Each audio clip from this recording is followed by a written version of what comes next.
Bienvenue sur JK raconte une histoire, où les drames de la vie réelle se déroulent. Installez-vous et profitez du récit du jour. Ce soir-là, je suis rentré à notre appartement de Chicago plus tard que prévu. J'avais regardé les nouvelles du soir au bureau après une séance de médiation à laquelle j'étais tenu de participer. Bien que je n'ai pas vraiment voulu y être, les deux personnes entre lesquelles je faisais la médiation n'étaient, franchement, pas très sympathiques. Les deux étaient plus intéressés à infliger le plus de douleur possible à l'autre personne. Elles n'étaient pas intéressées par la résolution de la situation. Elles étaient intéressées par causer des dommages. Je pouvais comprendre pourquoi toute cette situation était un désastre d'un point de vue commercial. Mais c'était toujours mon travail de trouver une bonne solution pour que les deux parties puissent repartir avec le sentiment d'avoir obtenu ce qu'elles voulaient. C'est presque impossible dans les situations où l'une ou les deux parties sont plus intéressées à blesser l'autre partie qu'à résoudre la situation, ou pire, où l'acte même de résoudre serait en fait la partie douloureuse. Personne ne sort de cette situation en se sentant satisfait. Je peux vous dire que plus d'une fois j'ai dû admettre ma défaite et simplement dire aux deux parties qu'à ce stade, les avocats devraient intervenir parce que seul le fait de blesser l'autre personne résoudra la situation. Au moins dans les situations où les deux parties essaient de se faire du mal par rage aveugle et ressentiment, il y a une chance que l'une ou l'autre reprenne ses esprits. Et c'est là que j'interviens. Il est probablement d'usage de se présenter. Je suis Robert Patterson, Bobby pour la plupart des gens. Je suis médiateur, et un bon, pour ainsi dire, pour une entreprise qui est engagée comme arbitre par des cabinets d'avocats. La plupart du temps, notre travail est intégré au contrat. Si un contrat échoue, au lieu de courir chez les avocats, deux parties, voire 3 ou même 4 parfois, viennent nous voir. Nous nous asseyons, essayons de comprendre la situation, ce que chacun veut, et tentons de parvenir à un accord. Parfois ça marche, parfois non. Ce que nous faisons n'est pas juridiquement contraignant. Nous concluons un accord dans l'esprit, pas dans la loi. Parfois, ce que nous faisons prend la forme d'un contrat, mais le plus souvent, c'est une manière d'amener les gens à se réunir et à trouver des solutions à leurs problèmes, pas tant sur la lettre de la loi, mais sur son esprit. Alors, oui, c'est ce que je fais. Je l'ai toujours fait sous une forme ou une autre, et j'ai une manière particulière de travailler. Je viens d'une famille nombreuse, 6 enfants, 5 garçons et une fille. J'étais le deuxième aîné et je semblais constamment arbitrer les désaccords entre mes frères et sœurs pendant notre enfance. Maman est devenue mère célibataire quand j'avais 12 ans. Notre père est mort 2 jours après la naissance de Tommy, le plus jeune. Il a été tué par un conducteur ivre alors qu'il traversait la rue après avoir acheté des fleurs pour ma mère. Elle ne s'en est jamais remise, mais elle s'est jetée à corps perdu dans nos soins. Elle a fait de son mieux, mais la réalité était que même avec 2 parents, fournir un abri, des vêtements, de la nourriture et de l'attention de manière égale aux 6 enfants aurait été difficile, sans parler d'un seul parent. Elle était occupée avec sa propre entreprise de vente immobilière dans la banlieue de Chicago. Et nous étions ce que notre génération appelait les « enfants à clé ». Nous rentrions à la maison, cuisinions, regardions la télévision, nous agacions les uns les autres, et d'une manière ou d'une autre, je finissais toujours par être l'intermédiaire. La médiation est une voie professionnelle intéressante. Je n'avais pas choisi cette carrière. C'est juste arrivé comme ça. À l'origine, je travaillais dans une usine, à l'atelier, fabriquant des gadgets métalliques pour toutes sortes de choses, voiturettes de golf, stylos à billes, tout ce que vous voulez. S'il y avait de petites pièces métalliques dedans, nous en fabriquions les pièces. En bref, j'étais la voix de la raison sur diverses questions et je m'en occupais quand c'était nécessaire. Je n'ai aucune idée pourquoi j'ai été choisi. Peut-être étais-je le plus sensé. Quoi qu'il en soit, je travaillais dans cet atelier de métallurgie tout en fréquentant de pas à temps partiel, suivant des cours du soir, y compris un cours d'écriture créative. Oui, je n'ai aucune idée de ce à quoi je pensais non plus. Et il y a eu un différend entre la direction et les ouvriers. Certains d'entre nous, ouvriers, étaient syndicalistes, d'autres non. Je n'étais pas particulièrement politique d'un côté ou de l'autre. Mais d'une manière ou d'une autre, j'ai fini par représenter les ouvriers. Il y avait un représentant syndical et il se montrait parfois, mais la moitié du temps, quand la direction voulait parler aux ouvriers, il était introuvable. Une partie de moi croit toujours que la direction a fait cela exprès.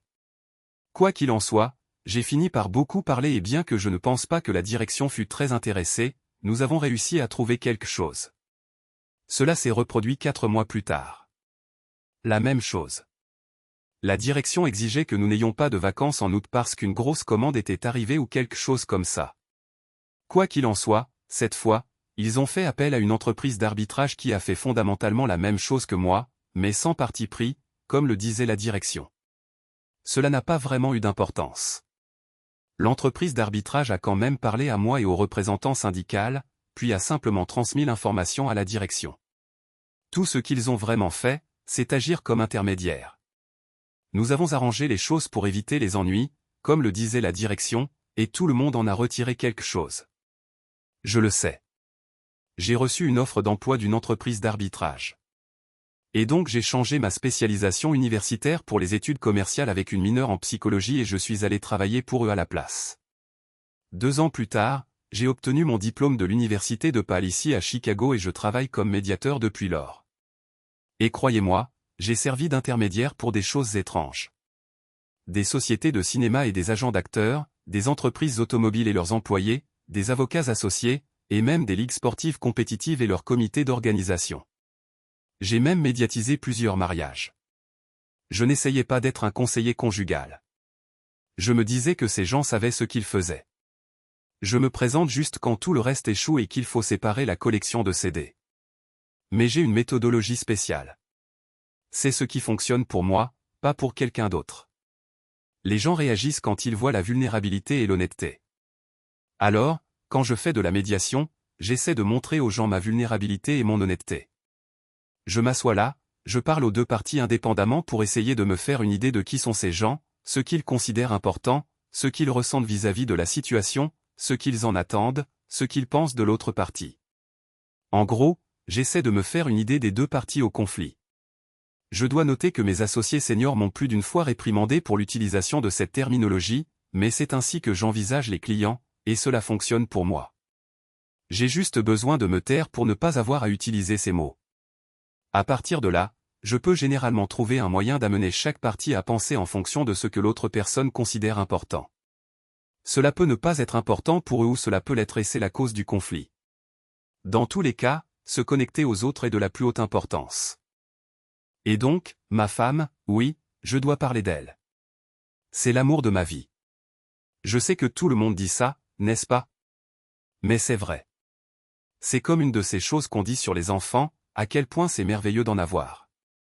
Ce ne sont que des mots pour les gens qui n'en ont jamais eu. Je trouve toute cette histoire d'annoncer que vous allez avoir des enfants vraiment intéressante et pas drôle du tout. Vous dites, nous sommes enceints, et même ça me fait sourire. Moi, je n'aurais fait que passer une excellente nuit avec elle, et à partir de ce moment-là, c'est elle à 100%. Elle le portera, souffrira d'inconfort, devra arrêter de boire, finira par devoir aller souvent aux toilettes, et finalement endurera les défis de l'accouchement lui-même, sans parler des problèmes corporels qui peuvent suivre, des vergetures à la dépression postpartum. Et pourtant, le gars distribue des cigares. Oui, tu as fait beaucoup, idiot. Et puis il y a ce que tous vos amis vous disent. Allez vous saouler. Vous ne pourrez pas le faire dès que le bébé sera né. Allez au cinéma. Vous ne pourrez pas le faire dès que le bébé sera né. Allez manger. Vous ne pourrez pas le faire dès que le bébé sera né. Allez dormir. Vous ne pourrez pas le faire dès que le bébé sera né.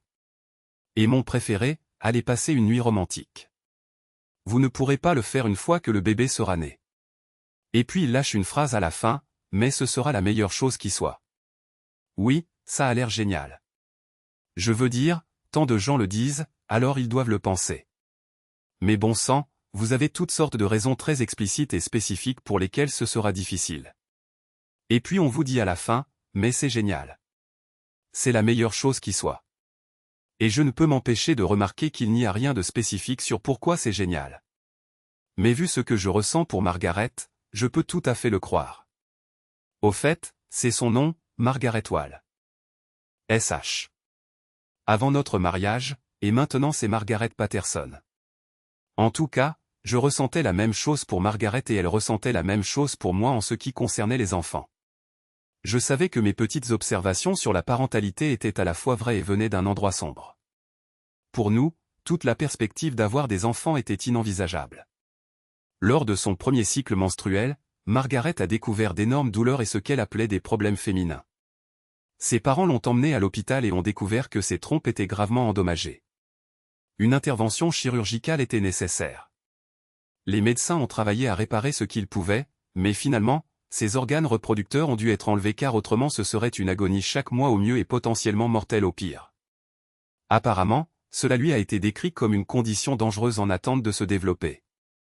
Ainsi, toute chance pour Margaret d'avoir des enfants était éliminée.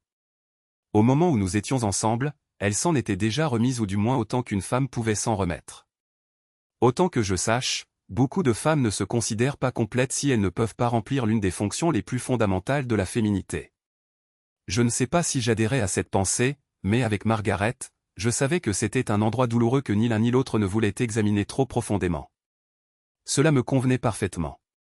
J'adore les enfants et j'avais supposé qu'ils feraient partie de mon avenir. Mais quand le choix s'est présenté entre avoir Margaret dans ma vie ou avoir des enfants, la décision a été facile. Nous en avons beaucoup parlé il y a quelques années, Margaret a même annoncé que nous pourrions envisager une grossesse par substitution. Nous nous sommes renseignés et ils m'ont testé. Il s'est avéré que j'allais bien et nous avons même commencé à chercher des mères porteuses et la procédure, mais je n'ai jamais été complètement optimiste à ce sujet et quelque chose ne me semblait tout simplement pas juste. Margaret était ravie, mais quand le moment est venu de le faire, je n'ai tout simplement pas pu aller jusqu'au bout. Je ne sais pas pourquoi, mais quelque chose n'allait pas. Ce n'est que lorsque Margaret est devenue extrêmement contrariée quand j'ai dit non que j'ai réalisé ce que c'était. Margaret portait une culpabilité profonde et infondée de ne pas pouvoir avoir d'enfant. Et toute la gestation pour autrui. La question de la descendance était à la fois une tentative de me rendre heureux et ce qu'elle considérait comme sa manière de compenser ce qu'elle percevait comme une lacune. Je n'ai aucune idée d'où tout cela venait, mais c'était là. Et il a fallu une thérapie pour tout assembler et commencer à y faire face. Mais on fait ce qu'il faut faire. Je savais que quelque chose n'allait pas, et il semblait que mon subconscient en savait plus que mon esprit conscient. Bien que dans ce cas, il m'ait fait gravement défaut. Il n'y a donc jamais eu d'enfant. Nous n'avons jamais adopté personne. Cela ne semblait pas juste non plus. Bien que je n'ai aucune idée de pourquoi. Et nous avons décidé que si nous devions rester sans enfant, nous l'accepterions. Nous avons voyagé, vu le monde, couru devant les taureaux, pris le petit déjeuner au pied des pyramides, joué à cache-cache dans les ruines de Pompéi, plongé à Pearl Harbor, apprécié des dégustations de vin dans la Napa Valley pendant des semaines, et même fait du saut à l'élastique depuis le pont de Sydney. Nous avons vécu pleinement notre vie. Des amis de longue date ont pris des chemins différents lorsqu'ils ont eu des enfants. Ils avaient une vie différente de la nôtre, et nous le savions tous. Il y avait beaucoup de choses que nous voulions faire ensemble, et au début nous avons essayé, mais personne n'était jamais libre. Personne ne pouvait engager de babysitter, et même quand il le pouvait, il devait être rentré avant 23 heures et ne pouvait même pas se détendre correctement puisqu'ils devaient être sobres pour s'occuper de leurs enfants une fois rentrés. Alors qu'ils quittaient notre appartement du centre-ville de Chicago à Lincoln Park, un quartier chic, nous nous sommes regardés, avons gloussé et avons dit, heureusement que nous n'avons pas d'enfants. Tout cela était un peu défensif, et nous masquions évidemment nos propres sentiments, mais nous étions aussi un peu éméchés. Et puis nous avons eu de longs moments intimes sur le balcon. Nous étions 3 étages plus haut, donc nous n'avions pas peur d'être vus, il y avait donc certains avantages. Nous sommes mariés depuis presque 11 ans. Nous nous sommes rencontrés à un match de hockey au United Center. Je venais de commencer à travailler à Chicago après avoir terminé mes études, et je ne connaissais pas beaucoup de monde. Quelqu'un du travail m'a invité, et honnêtement, je n'avais rien de mieux à faire ce samedi-là. 2 équipes d'étudiants universitaires s'affrontaient. Ce niveau d'intensité contrôlée était quelque chose à voir. D'après ce que je pouvais dire, c'était une excellente occasion pour les joueurs des 2 équipes de concourir férocement et d'être applaudis pour cela. Parfois, il était difficile de distinguer qui était qui. Les joueurs étaient si concentrés et agressifs. Je venais de voir un gars se faire frapper au tibia avec une crosse de hockey si fort que son équipement de protection était endommagé et il y avait un peu de sang quand j'ai réalisé qu'il y avait quelqu'un à côté de moi tenant un verre de quelque chose et regardant la scène devant elle. « Penses-tu que tu voudrais un jour faire partie d'une équipe universitaire » demanda-t-elle en me regardant. Moi, dis-je, je sais que non. Rentrer en boitant n'est pas une façon de finir quoi que ce soit, dis-je avec une certaine hésitation. Elle me sourit, regarda de nouveau le joueur qui était escorté hors de la patinoire, soutenu par 2 coéquipiers, et dit « Mais pas comme ça. C'était agréable de te parler. » Elle hocha la tête et s'éloigna. Margaret mesurait environ 1,70 m, était brune avec des mèches blondes, avait un visage plutôt rond, de beaux yeux mis en valeur par un maquillage subtil et de longs cils, un nez proportionné, des pommettes magnifiques et des lèvres expressives qui attiraient l'attention quand elle parlait. Ses yeux étaient incroyablement bleus, et elle avait cette façon de te regarder directement quand elle parlait. Elle était bien bâtie. Rien de trop grand, rien de trop petit. Une vraie silhouette naturellement formée sans être imposante. Plutôt étroite des hanches, mais dans l'ensemble, une présence tout simplement magnifique. Je la regardais partir et me serais presque donné des coups de pied pour mes réponses peu convaincantes, secouant tristement la tête. Plus tard ce jour-là, j'eus une autre occasion lorsque je visitais une buvette temporaire installée à l'extérieur de l'arène. Ils ne vendaient que du vin et de la bière de base et des cocktails préfabriqués qui avaient le goût d'être préfabriqués. J'achetais un verre du vin le moins désagréable. Oui, je suis un peu snob. Je connais la dégustation de vin. La sœur de ma mère, ma tante Nancy, travaillait à temps partiel comme critique, et j'ai beaucoup appris d'elle sur le nez, le bouquet et les autres aspects liés à l'appréciation du vin. J'ai aussi appris que 95% de cela n'était que des balivernes prétentieuses destinées à impressionner d'autres personnes qui n'avaient aucune idée de ce dont elles parlaient. Au final, le vin, comme l'art, est une question de ce qui te plaît et de ce qui ne te plaît pas. Rien au monde ne rend un vin digne de $100, et encore moins de 1000, sauf ta volonté de le payer. J'achetais la seule chose qui ne me faisait pas grimacer et me tournais pour partir, seulement pour trouver cette femme captivante avec qui j'avais parlé plus tôt debout derrière moi dans la file, tripotant un petit appareil noir avec ce qui ressemblait à un stylet. Elle était si concentrée là-dessus qu'elle ne me remarqua pas, attendant patiemment qu'elle me voie et s'écarte de mon chemin. Je finis par racler ma gorge.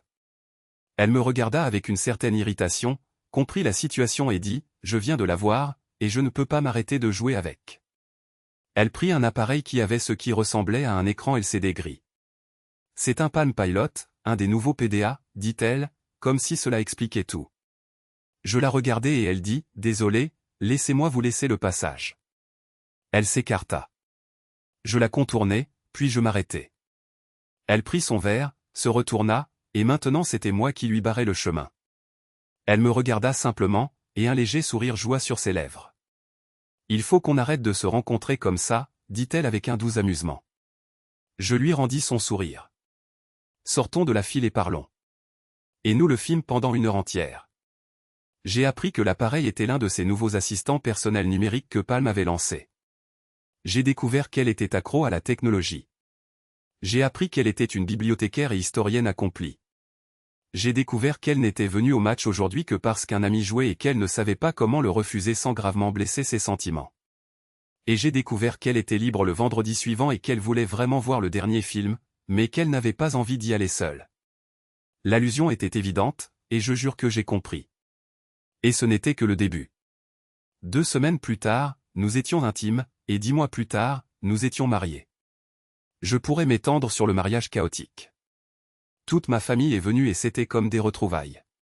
Ses proches étaient là aussi, beaucoup plus raffinés que nous jaugeant avec prudence au début, puis se détendant quand qu'elle. Qu'un de mon côté le remarqua et les engagea dans une conversation amicale. Je pourrais parler de sa famille. Une sœur, un frère dans l'armée effectuant un travail classifié dans des endroits que je ne pouvais même pas prononcer, et des parents divorcés depuis longtemps mais maintenant amis. Je n'ai rencontré son frère que quelques fois. Il était souvent en poste à l'étranger, mais il semblait être un type bien. Il se souciait de sa sœur, mais il n'était pas aveugle à sa véritable personnalité. Nous avons partagé quelques bières, ces gars militaires savent comment boire et avons eu des conversations, eh bien, je dirais révélatrices. J'en ai appris plus sur l'histoire romantique de Margaret que je ne le voulais vraiment. Je pourrais parler de nos années ensemble. Nous avons bâti une vie ensemble, nous nous sommes amusés, avons exploré notre relation et, en général, nous nous comportions comme des enfants quand nous pensions pouvoir nous le permettre. Nous étions des partenaires dans tous les sens du terme. Nous appartenions à plusieurs groupes ensemble. J'allais à des lectures de poésie. Elle, eh bien, elle venait et essayait de les apprécier. Elle peignait et moi, pour être honnête, je n'ai même pas essayé. Je savais lire et écrire, mais mes compétences artistiques s'arrêtaient là. Je ne savais même pas quel bout du pinceau tenir. J'ai tenté quelques pièces abstraites et elle est venue, à regarder et à commenter, je vois que tu as toujours 7 ans. Et puis elle a ri aux larmes. Nous avions tous les deux des VTT haut de gamme et les utilisions fréquemment. La région de Chicago possède de vastes pistes cyclables, et nous en avons profité au maximum. C'était notre principal exercice, et nous adorions ça. Nous avons même fait des excursions cyclistes le week-end au Wisconsin et au Michigan. Je ne veux pas que cela ressemble à un conte de fées parfait. Nous nous sommes disputés, nous avons eu des désaccords. Je jure que cette femme avait un tempérament de feu. Quand elle était vraiment en colère, elle pouvait dominer chaque pièce où elle entrait. Elle avait un sens aigu du sarcasme qui pouvait vraiment vous atteindre en plein cœur. Et quand elle se mettait vraiment en colère, elle le déchaînait devant d'autres personnes, où ma seule option était soit de reculer et de paraître faible, soit de commencer une dispute devant nos amis. J'ai essayé les deux approches, mais aucune n'a bien fonctionné. Reculer faisait souvent disparaître le problème immédiat plus rapidement, mais cela me faisait paraître affreux devant nos amis. Riposter tout en essayant de garder ma dignité. Eh bien, elle savait exactement ce qu'elle faisait. C'était étrange parce que pour tout le monde, elle était un vrai rayon de soleil. Même lorsqu'elle était frustrée par les gens avec qui nous étions, et elle était parfois agacée par certaines personnes de nos cercles sociaux, elle était si polie et charmante avec eux. Elle ne me montrait son mécontentement que lorsqu'elle estimait que c'était nécessaire. D'une certaine manière, je me sentais extrêmement privilégié. Ce n'est qu'avec moi qu'elle se sentait suffisamment à l'aise pour laisser tomber sa façade sociale, ce qui était pour moi un compliment. D'un autre côté, parfois, j'étais sérieusement préoccupé par son état émotionnel. Mais ce qui la mettait le plus en rogne, c'était quand j'essayais d'utiliser mes techniques de médiation sur elle. Apparemment, quand j'entre en mode professionnel, comme elle l'appelle, j'adopte inconsciemment une certaine posture et expression faciale. Elle a appris à quoi cela ressemblait très tôt. Et c'était la seule chose qui, peu importe ce sur quoi nous nous disputions, était garantie d'accroître considérablement sa colère. C'est à ces moments-là que l'inévitable et ridicule, ta famille a aussi des problèmes, se faisait entendre. Il n'y a pas d'argument qui ne puisse être aggravé en y mêlant la famille. Notez bien qu'elle a aussi réalisé qu'impliquer ma mère dans une dispute n'était pas quelque chose qu'elle devait tenter à la légère. Le week-end passé à l'hôtel parce que je lui avais demandé de partir en a prouvé le bien fondé. Par souci d'équité, cependant, je dois également souligner qu'elle ne manquait pas de raisons légitimes d'être contrariée. Je n'étais pas facile à vivre. Je suis lunatique, je peux perdre mon sang-froid pour des broutilles. J'ai tendance à mépriser les gens que je considère stupides. Et j'étais connu pour parfois apprécier des choses qu'elle trouvait répréhensibles, même en sachant ce qu'elles représentaient. J'étais tout aussi capable qu'elle de provoquer une situation désagréable. Bien que je préfère gérer les conflits en privé, elle savait quand elle dépassait les bornes. Elle le savait très vite une fois que sa colère retombait. Je recevais souvent des excuses sincères. Et la semaine suivante, j'aurais du mal à rester irrité à ce sujet. Je dois parler un peu de notre vie intime. Elle était tout simplement spectaculaire. NFIN, c'est ce que je pensais. Nous étions le couple parfait, que ce soit dans la chambre, dans le salon ou même sur la banquette arrière de la voiture une nuit à Milwaukee. Nous nous explorions mutuellement. Nous étions honnêtes quant à nos désirs. Nous prenions des risques, comme des scénarios de jeux de rôle et l'essai de nouvelles choses qui maintenaient notre relation passionnante. Nous jouions à faire semblant d'être des étrangers qui se rencontraient pour la première fois, jusqu'à une nuit où, alors que nous étions dehors, un homme l'a approché agressivement et n'a pas voulu accepter un refus, et j'ai dû lui faire comprendre la situation. Nous n'avons plus jamais refait ce jeu de rôle-là. Avec le recul, qui sait à quels autres jeux elle jouait dont je n'étais pas au courant. Malgré tout cela, les disputes, les tensions, les complexités, nous étions heureux. Du moins, c'est ce que je pensais. Mon travail était parfois chronophage et dans certaines situations, je devais voyager. J'étais employé par mon entreprise et dans une certaine mesure, je devais aller là où le travail me menait, mais cela ne durait jamais longtemps et je rentrais chez moi. Cela n'arrivait pas très souvent. Margaret travaillait comme coordinatrice marketing pour une grande entreprise pharmaceutique du centre-ville de Chicago. Elle aimait son travail, s'occupait des lancements de produits et assurait la coordination entre les différents départements. Elle rentrait souvent à la maison avec des histoires sur ses collègues, les jeux de pouvoir au bureau, les délais, le drame habituel du lieu de travail. Comme la plupart des couples, nous partagions nos frustrations professionnelles pendant le dîner. Bien que je doive admettre que je ne prêtais pas toujours une attention particulière aux détails de sa vie de bureau. Donc, revenons à la soirée dont je parlais. Je suis entré dans notre appartement avec sa magnifique vue sur le lac Michigan. J'ai jeté mon sac sur une chaise et j'ai crié, je suis rentré. Qu'est-ce qu'on mange ce soir?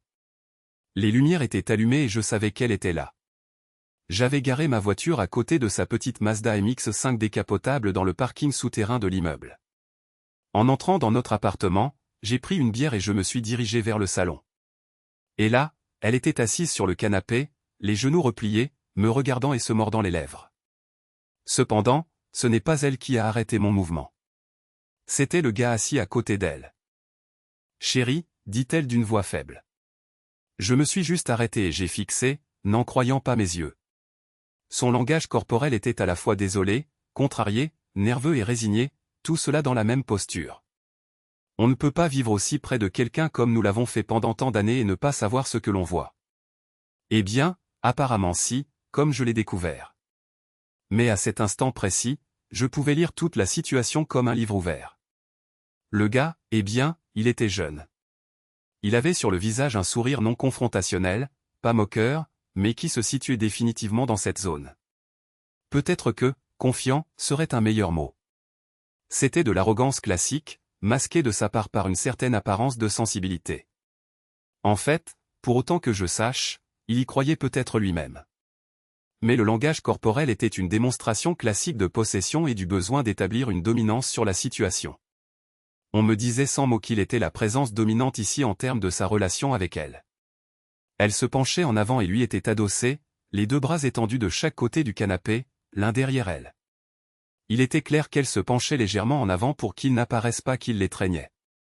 Mais il ne fallait pas être un génie pour comprendre de quoi elle ne s'était pas éloignée. Elle faisait de son mieux pour que la situation ne paraisse pas trop intime. Perdre de vue que plus elle essayait, plus cela paraissait pire en réalité. Maintenant, elle avait l'air plus coupable que désolée. Rien qu'en les regardant tous les deux, j'ai compris ce qui se passait. Du moins, en partie. Je savais ce qui arrivait. Je ne savais pas ce qu'il comptait me dire, si c'était une confession et une promesse de ne pas recommencer ou autre chose. Mais je savais ce qui s'était passé avant ce moment. On ne peut s'empêcher de le voir quand on rencontre une chose pareille. Je les ai fixés un instant de plus, puis je me suis installé dans le fauteuil à côté du canapé, à angle droit par rapport à celui-ci. Cela me plaçait juste à côté de ce gars qui me regardait. Je suis sûr qu'il pensait avoir l'air préoccupé. J'ai vu Margaret froncer les sourcils quand je me suis assis et j'ai pu lire son expression. Leur disposition assise était vraiment problématique. Si je décidais de devenir violent, elle ne pourrait pas m'arrêter. Mais maintenant, il était trop tard. Apparemment, il suivait un scénario, et je devais retenir la colère qui montait dans mon estomac pour comprendre quel était ce scénario. J'ai ouvert la bière, soupiré et pris une longue gorgée. Elle s'est mordu la lèvre à nouveau, et je savais qu'elle allait dire quelque chose, mais elle n'a rien dit. J'ai supposé que ce serait quelque chose comme « oui, une bière ferait du bien en ce moment ». J'ai ricané alors qu'une pensée me venait à l'esprit. C'est drôle comme on réagit à un stress extrême soudain. J'ai déjà vu cela dans mon travail et cela m'a toujours intrigué.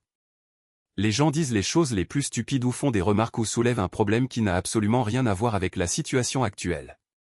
Cela arrive assez souvent dans mon travail de médiation et je me suis toujours discrètement demandé ce qui se passait dans leur tête. À ce moment-là, il semble y avoir un déni complet de la réalité de la situation. Et voilà que je le ressentais moi-même. « Quoi ?» demanda Margaret avec une légère irritation dans la voix, qu'elle essaya immédiatement de cacher. J'ai pris une autre gorgée de bière et j'ai dit, « Je te connais si bien. Je peux lire ton langage corporel. » Je trouvais juste intéressant à quel point il est impossible de cacher son langage corporel dans une situation comme celle-ci, surtout quand quelqu'un le connaît si bien. Et puis, il m'est venu à l'esprit que c'est exactement ce que tu as essayé de faire, n'est-ce pas? J'ai regardé le gars assis à côté d'elle. Au fait, je ne crois pas que nous ayons été correctement présentés. Je suis Bobby. Le gars s'est agité inconfortablement. David. David Thornton. David, ai-je répété, laissant le nom planer dans l'air. Eh bien, David, ça devrait être intéressant. Je n'en avais aucune idée, dit-elle, grimaçant légèrement, puis prenant une inspiration. Eh bien, oui, je crois, mais une partie est compliquée, je suppose. J'ai interrompu, dégoulinant de sarcasme. Alors, c'est comme ça que vous appelez ce petit événement? Pourquoi ne pas lui donner un meilleur nom? Peut-être que nous pourrions nous retrouver ou même partir en vacances ensemble. Elle s'est éloignée avant que je puisse me retenir. Bien que je n'aurais pas dû dire ça. Je suis généralement meilleur que ça. Bobby, dit-elle d'un ton de reproche, en utilisant cette intonation à deux tons que les gens emploient pour accentuer un nom quand ils essaient de reprendre le contrôle d'une conversation. Oh, bien sûr, ton mari, ai-je dit, en mettant la même emphase sur le mot mari. Continuez. Je ne voudrais pas gâcher votre scénario. J'ai jeté un coup d'œil au gars assis à côté d'elle et j'ai remarqué qu'il avait l'une de mes bouteilles de bière devant lui. La rage incandescente que je commençais à ressentir devint encore plus intense. Bobby, tu l'as dit toi-même. Tu n'avais aucune idée. Je pense qu'il est juste de dire que non seulement tu n'as pas vraiment remarqué, mais qu'il n'y avait rien à remarquer, n'est-ce pas? Aucun signe révélateur, aucun changement d'affection ou d'attention, n'est-ce pas? Elle avait raison, mais je n'avais même pas pensé à regarder. Je ne surveillais pas non plus vraiment, mais la confiance implicite fait ça. Mais tout de même, je suis un gars observateur. Mon travail en dépend, et je ne prends rien pour acquis. Même 11 ans plus tard, je lui achetais encore des fleurs sans raison, les faisais livrer à son travail, la prenais pour des week-ends surprises, lui achetais de petits cadeaux, tout pour lui montrer à quel point je tenais à elle, ce qui, de mon point de vue, rendait toute la situation encore plus dégoûtante. Mon esprit tournait à 160 km/h, posant des questions auxquelles je n'avais aucune réponse. Ne lui avais-je pas donné assez? Que pouvait-elle vouloir de plus? Qu'est-ce qui l'a poussé à faire ça? Pourquoi? J'ai fait de mon mieux pour contrôler mes émotions. Je n'obtiendrai jamais de réponse si je perds mon sang-froid maintenant. Malgré la forte tentation, j'étais assez intelligent pour savoir qu'à un moment donné, j'allais très probablement exploser. Mais je voulais d'abord des réponses, et c'était le moyen de les obtenir. Je ne les obtiendrais pas toutes, et elle me mentirait ouvertement sur certaines d'entre elles. C'était inévitable. Je savais qu'elle m'aimait toujours et qu'elle ne voudrait pas me faire plus de mal qu'il ne fallait. Donc, je savais qu'elle mentirait sur des choses qu'elle pensait causer une douleur supplémentaire. C'était simplement la nature humaine. Mais c'est là le point. Je savais qu'elle m'aimait. J'en étais sûr à 100%, même avec la preuve que cet amour était partagé. J'en étais toujours convaincu. Peut-être que je me trompais moi-même, mais je ne sais pas. On sait juste certaines choses dans la vie. Et je savais qu'elle m'aimait. Je suppose que je me trompais juste sur la partie qui devait suivre, à l'exclusion de tout le monde. J'ai juste fait un geste avec ma bière, ne me faisant pas confiance pour parler. Marga. Rhett a pris cela comme une confirmation et a continué d'une voix aussi calme qu'elle pouvait le faire. Donc logiquement parlant, si je ne t'ai jamais donné moins que ce que tu as toujours reçu de moi, comment cela t'affecterait-il? Je suis toujours la même personne que j'ai toujours été. Elle a désigné l'homme assis à côté d'elle. C'est juste une dimension supplémentaire, c'est tout. Rien ne change. Je t'aime toujours et je t'aimerai toujours et je serai tout pour toi ce que j'ai toujours été. Et je voulais que cela reste ainsi. Sûrement tu peux le voir. Tu n'as rien à perdre ici. Alors c'était ça. Elle espérait activement que je l'accepterais. Voyez ça de son point de vue. C'était malin. Elle essayait de me faire ce que je fais professionnellement. Me faire voir les choses de son point de vue. Marcher métaphoriquement dans ses chaussures. Il y eut un silence d'une seconde. Il ne s'agit pas de toi, chérie. Il n'y a absolument aucun défaut en toi. S'il te plaît, comprends ça. Tu illumines mon monde et le feras toujours. Qu'est-ce que tu dis, Margaret, ai-je dit, surpris de n'avoir pas encore renversé la table basse et blessé quelqu'un. Avais-tu juste besoin de plus que ce que je pouvais te donner? Des fleurs, des cadeaux, des week-ends, de l'amour? J'ai ricané amèrement au dernier mot. Juste pas assez pour toi? Est-ce qu'il t'offre quelque chose que je n'ai pas? Margaret, tout cela est, commença le gars. Tais-toi, ai-je dit sans le regarder, en levant le doigt dans sa direction. Ton tour viendra. J'étais très proche de la violence, et je le savais. Je sentais ce calme dangereux s'installer en moi. Celui qui précède juste le moment où je fais quelque chose que je vais regretter. C'est la même sensation que j'éprouve lors des médiations quand je réalise que toutes les paroles du monde ne vont pas réparer ce qui est brisé et que quelqu'un va devoir accepter une réalité qu'il ne veut pas affronter. Le fait est que mon travail consiste à rapprocher les gens, mais entre de bonnes mains, il peut faire exactement le contraire. Et puis, Je me suis mis en colère. Elle devait connaître ma douleur et savoir qu'elle l'avait causée, et elle devait comprendre la réalité de son avenir. Je allais détruire cet avenir par de simples mots, ici et maintenant. Ce qu'elle voulait, je n'avais pas la force de le lui donner. Et en s'asseyant à côté de lui, par la façon dont elle agissait, elle signalait que c'était tout ce qu'elle accepterait. Je n'avais aucune intention de le lui donner. Donc, selon les règles de ma profession, tout était fini, sauf le partage des biens. J'ai penché la tête sur le côté. Je savais ce qu'elle appréciait. Je savais à quel point c'était difficile pour elle, comment elle aurait du mal à le faire. Je savais qu'après ce jour, il lui serait difficile de se regarder dans le miroir. Il est temps d'accepter la douleur. Et si je disais non? Et si je te disais que je ne vivrais pas comme ça, Margaret? Et si je ne partage pas, et que tu ne devrais pas non plus? Et les vœux que nous avons faits? Ça ne signifie rien. Elle eut assez de conscience pour détourner le regard. Je comprends ta colère, Bobby. Je ressentirais la même chose, mais je suis là pour t'aider à t'en sortir. Écoute, ça dure depuis un moment. Tu ne le savais pas avant. Tu le sais maintenant, parce que je te respecte et que je pense que tu devrais le savoir. Je ne sais pas ce qui va se passer ici. Mais je sais ce que je veux. Je pense que tu peux vivre avec ça. Je pense que ça marchera. Ce que nous avons est trop grand pour ne pas essayer, et tu le sais. Tu sais que nous sommes tous les deux meilleurs ensemble que séparés. Elle pointa de nouveau l'homme du doigt. Cela ne nous affecte pas. Je ne sais pas comment te faire comprendre cela. C'est comme un deuxième emploi ou quelque chose du genre. Elle n'avait aucune idée de la profondeur de ma colère.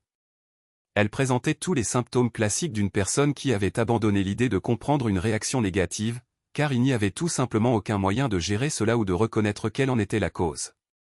La plupart des gens font cela quand ils font quelque chose de mal ou de blessant. Ils ignorent simplement la réaction émotionnelle parce que, sinon, ils devraient admettre que ce qu'ils ont fait était gravement mal. Et personne ne veut faire ça parce qu'alors ils devraient faire quelque chose à ce sujet. J'ai reniflé et dit, tu crois vraiment à ça, n'est-ce pas? Comment ça va marcher, Margaret? Comment vas-tu guérir mon ego? Comment vas-tu arranger tout ça? Elle cligna des yeux et, à son honneur, se ressaisit. Je ne sais pas. Tu devras me dire ce dont tu as besoin. Tout ce que tu veux. D'accord, pas de problème. Dis à ce type que c'est fini et que tu veux qu'il parte d'ici maintenant, et qu'il devrait perdre ton numéro. Je me suis penché en avant et j'ai plongé mon regard dans ses yeux. C'est exact. Te mens ce que je veux, Margaret. Fais-le. Elle me regarda une seconde, puis détourna le regard. Alors, rien? Ai-je demandé d'un ton glacial. Il y eut un moment de silence. J'entendis le tic-tac de l'horloge grand-père murale que nous avions achetée pour notre 5e anniversaire, égrenant les minutes. Bobby, pourquoi ne peux-tu pas comprendre? Rien ne devrait changer. Nous ferons tout ouvertement maintenant parce que je n'agirai plus en cachette derrière ton dos. Ça me tue. J'ai besoin d'être libre et tu veux que je sois libre, n'est-ce pas? Et j'ai assez de respect pour toi pour que tu l'acceptes. J'ai terminé sa phrase pour elle, elle a hoché la tête et une larme a brillé au coin de son œil. Depuis combien de temps sommes-nous mariés, Margaret? Ai-je soudain demandé. 11 ans, répondit-elle d'une voix incertaine. Exactement. Et pendant tout ce temps, t'ai-je déjà fait savoir que j'accepterais cela? Que je surmonterais tout cela et que je l'accepterais? Elle détourna de nouveau le regard, un autre point pour l'équipe de Bobby. Elle avait insulté mon intelligence et sa connaissance de moi. Une ignorance délibérée de la réalité. Non, répondit-elle doucement, puis elle me regarda de nouveau. Mais tu peux. Je sais que tu le peux. Nous avons une vie basée sur l'amour pur l'un pour l'autre. Si tu m'aimes vraiment, tu me laisserais faire ça. Et c'est ça l'amour pur. Et c'est comme ça que tu le montres. Tomber amoureuse de quelqu'un d'autre et coucher avec lui. Est-ce ça, l'amour pur? Grand Dieu, qu'est-ce que la haine pure dans ton monde? Tue-moi d'abord. Ce n'est pas juste, Bobby. Je n'ai pas prévu ça. Personne ne veut te faire de mal, plaida-t-elle. Eh bien, bonne chance avec ça. Je suis vraiment désolé, mais ça ne se passe pas si bien, n'est-ce pas? Je pris une autre gorgée de bière. Je ne sentais rien. C'était juste froid et humide. À ce moment-là, j'ai réfléchi à mon prochain mouvement. Je savais qu'il était difficile pour elle de venir me parler de cela. C'est pourquoi ce type était avec elle. Sinon, elle n'y serait jamais parvenue. Mais elle n'avait aucune idée de la profondeur de ma douleur. Bon sang, même moi, je ne la connaissais pas encore. Margaret, comment penses-tu que je me sens en ce moment, ai-je demandé doucement. Elle regarda le type assis à côté d'elle. David, supposai-je que c'était son nom.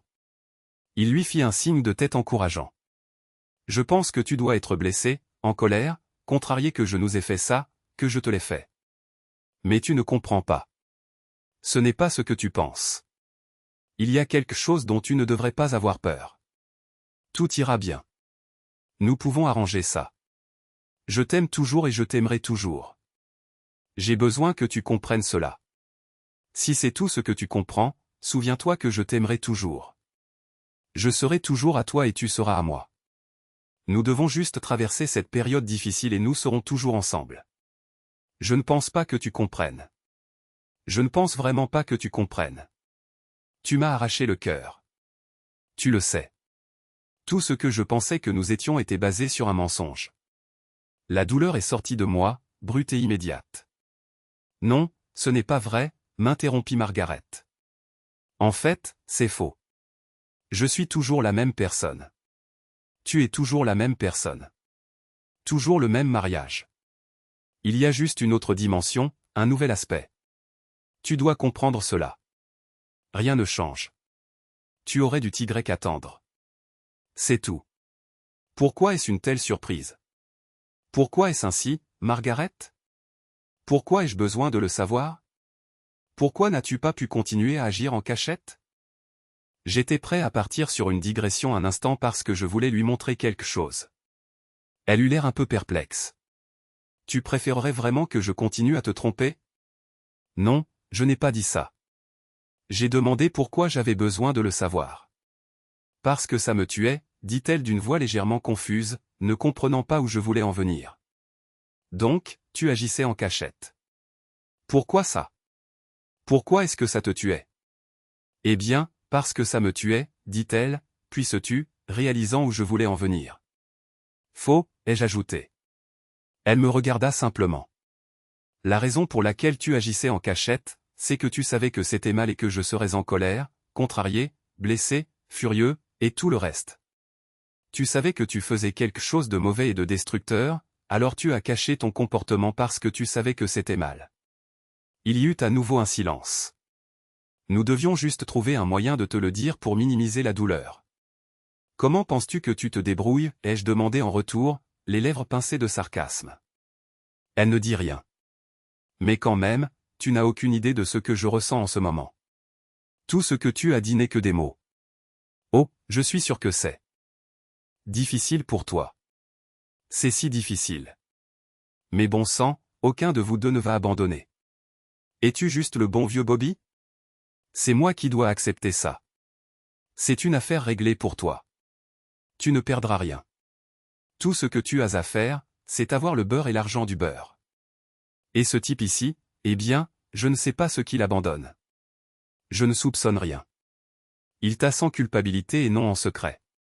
Il me regarda et voulut dire quelque chose, mais je le fusillai du regard, regardai mes mains et posai la bière comme si je me préparais à quelque chose de physique. Apparemment, il changea d'avis. Bobby, David me veut tout le temps, tout comme toi. J'essaie de faire tout ce que je peux. Donne-moi un peu de crédit. Je lui dis la même chose qu'à toi, qu'il ne m'aura pas comme toi. Maintenant, j'ai 2 hommes à gérer et il n'y a aucune chance que je change. Tu es tellement idiote, Margaret. Écoute-toi.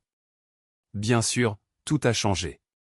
Le simple fait que nous ayons cette conversation signifie que j'ai changé, comme tu l'as si joliment dit. Je ne suis plus le même homme qui a franchi cette porte il y a 20 minutes, et je ne le serai plus jamais. Tu m'as fait ça. Tu m'as changé. Tu as brisé quelque chose en moi qui ne pourra jamais être réparé. Je me suis penché en arrière sur ma chaise et je les ai regardés tous les deux. Mais tu sais ce qui me frappe vraiment? Vous êtes assis là à parler de ce que vous voulez, de ce dont vous avez besoin, de ce qui vous rendrait heureux. Toi, j'ai pointé David du doigt. Tu es assis là à hocher la tête comme une sorte de conseiller conjugal, l'encourageant à me manipuler pour que j'accepte ça. Mais aucun de vous deux ne m'a demandé ce que je voulais. Aucun de vous deux ne semble se soucier de ce que cela me fait. Je me suis levé et j'ai marché jusqu'à la fenêtre, regardant le lac Michigan. L'eau était sombre, agitée, et correspondait à mon humeur. Tu veux savoir ce que je pense, Margaret? Je pense que c'est la chose la plus égoïste que j'ai jamais vue. Tu me demandes de participer à ma propre humiliation? Tu me demandes de sourire et d'acquiescer pendant que ma femme couche avec un autre homme. Tu me demandes d'être reconnaissant du privilège de te partager. Je me suis retourné pour leur faire face. Et tu sais quoi? Je ne vais pas le faire. Le silence dans la pièce était assourdissant. Le visage de Margaret était devenu pâle, et David avait l'air de vouloir être n'importe où ailleurs. Bobby, s'il te plaît, commença Margaret. Non, ai-je dit, la coupant. J'ai fini d'écouter. Tu as fait ton choix. Tu l'as choisi lui plutôt que moi au moment où tu as décidé de l'introduire dans notre mariage sans demander. Maintenant, tu vas vivre avec les conséquences. Je me suis approché de la table basse et j'ai ramassé la bague de mariage de Margaret, qu'elle avait apparemment retirée et posée à un moment donné de cette conversation. Tu sais ce que cela représente, Margaret? Cela représente une promesse, un engagement, un lien sacré entre deux personnes qui s'aiment assez pour renoncer à tous les autres. Tu te souviens de cette partie de la cérémonie? Renoncer à tous les autres. J'ai tenu la bague à la lumière. Cela signifiait quelque chose pour moi. Cela signifiait tout pour moi, mais tu l'as rendu insignifiant. Tu en as fait un morceau de bijou bon marché. Je me suis approché d'elle et lui ai tendu la bague. Prends-la. Tu l'as méritée. Elle regarda la bague, mais ne la prit pas, prends-la, ai-je répété. Elle ne bougea toujours pas, bien. J'ai jeté la bague à David. Elle a rebondi sur sa poitrine et a teinté sur le sol. Félicitations, tu as gagné. Je pouvais voir le choc dans les yeux de Margaret, mais je m'en fichais. J'avais atteint ce point de colère où tout devient très clair, très simple. Il n'y a pas de retour en arrière possible à partir de ce moment, et nous le savons tous. David a finalement pris la parole. Écoutez, les gars, je pense que nous devrions tous nous calmer. Et j'étais à l'autre bout de la pièce avant qu'il ne puisse finir sa phrase. Je ne l'avais pas prévu. C'est juste arrivé. Un instant, j'étais debout près de la fenêtre. L'instant d'après, mon poing rencontrait sa mâchoire. Il est tombé lourdement, sa tête rebondissant sur la coudoir du canapé. Margaret a crié et est tombée à genoux à côté de lui, tandis que je me tenais au-dessus d'eux, mes phalanges palpitantes. Et pour la première fois en 20 minutes, j'ai ressenti quelque chose comme de la satisfaction. Ce n'était pas grand-chose, mais c'était quelque chose. Maintenant, sortez, ai-je dit doucement. Vous deux, sortez de chez moi. Margaret leva les yeux vers moi, des larmes coulant sur son visage. Bobby, s'il te plaît. J'ai dit, dehors. Elle s'agenouilla près de lui, s'agitant, et je l'ai littéralement attrapé par les cheveux, ouvert la porte de l'appartement et l'ai poussé dehors sans un mot. Margaret me suivit, sous le choc. Aidé. Est-ce qu'ils furent sortis? Je suis rentré et j'ai claqué la porte au nez. Mais vous n'avez aucune idée de ma douleur, ai-je poursuivi, ma voix s'élevant. Je veux que tu imagines quelque chose, Margaret. Imagine si j'avais une liaison. Imagine que je vienne de rentrer et que je te dise que je couche avec une autre femme depuis plusieurs mois. J'ai des sentiments pour elle et je veux continuer. Je l'ai regardée et j'ai réalisé que mes paroles rentraient par une oreille et ressortaient par l'autre.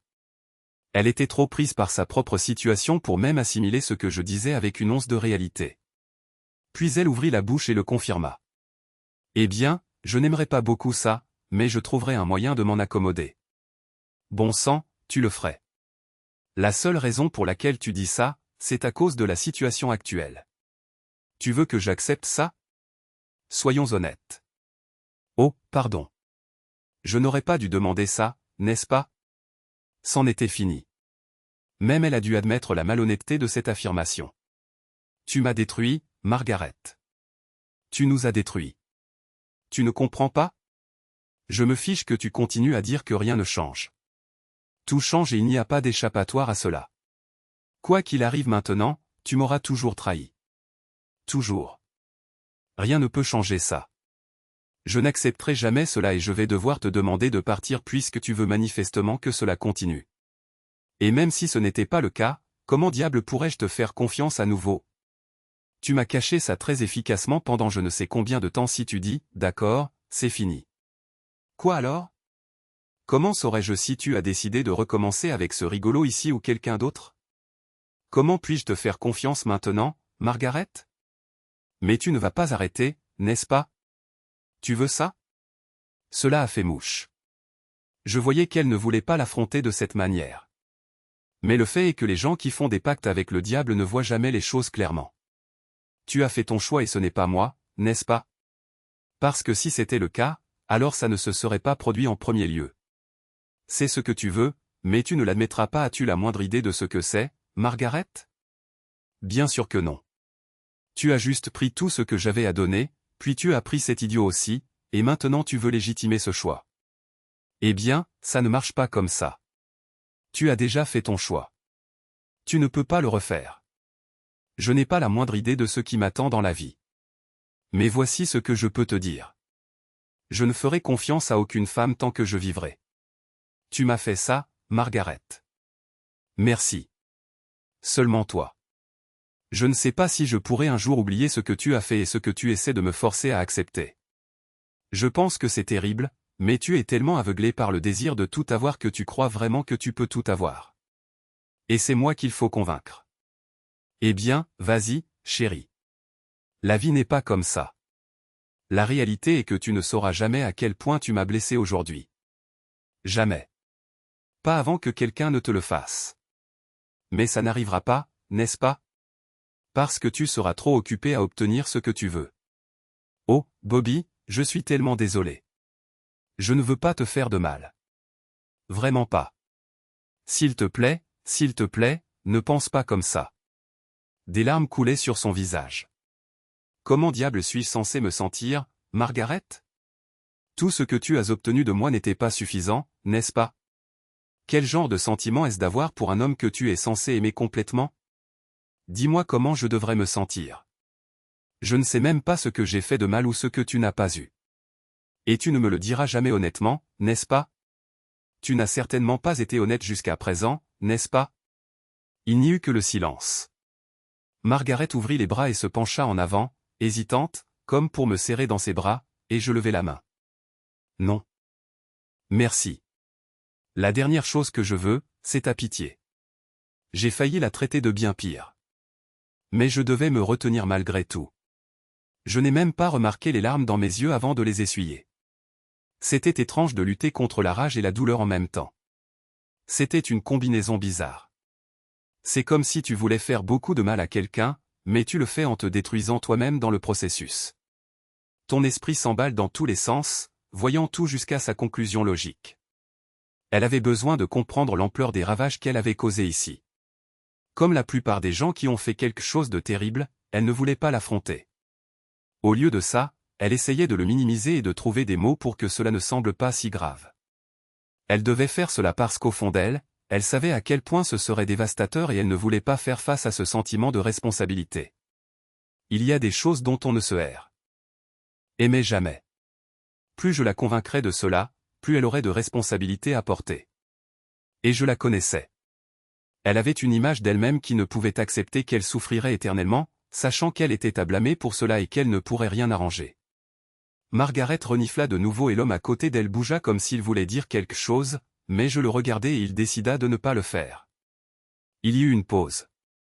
Alors j'ai demandé, alors, est-ce que je vais aussi coucher avec d'autres femmes? Cela fait-il partie du plan directeur?